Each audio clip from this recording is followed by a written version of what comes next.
Hi friends, welcome to learners cupboard. 3 numbers ఉన్నాయంట. First number second number కంటే 20% more అంట. Second number third number కంటే 30% more అంట. అయితే థర్డ్ నెంబర్లో ఫస్ట్ నెంబరు ఎంత పర్సంటేజ్ అని అడుగుతున్నారు. ఆ 3 నెంబర్స్ని ఏబీసీ అనుకుందాం. నేను ఈ థర్డ్ నెంబర్ని 100 అని తీసుకుంటున్నాను. సెకండ్ నెంబరు థర్డ్ నెంబర్ కంటే 30% మోర్ అంట. అంటే సెకండ్ నెంబరు 100 కంటే 30% మోర్ అంటే 30 మోర్ అంటే 130 అవుతుంది. ఫస్ట్ నెంబరు సెకండ్ నెంబర్ కంటే 20% మోర్ అంట. అంటే ఈ ఫస్ట్ నెంబరు ఈ 130 కంటే 20% మోర్.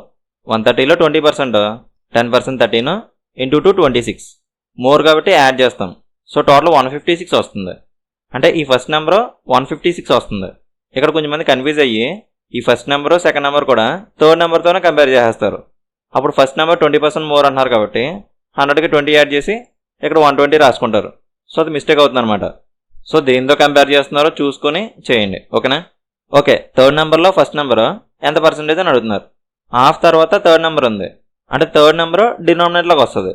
థర్డ్ నెంబర్ 100, సో 100 డినామినేట్లోకి వస్తుంది. ఈజ్ ఫస్ట్ నెంబర్, ఈజ్ తర్వాత ఫస్ట్ నెంబర్ ఉంది, సో ఫస్ట్ నెంబర్ న్యూమినేట్లోకి వస్తుంది.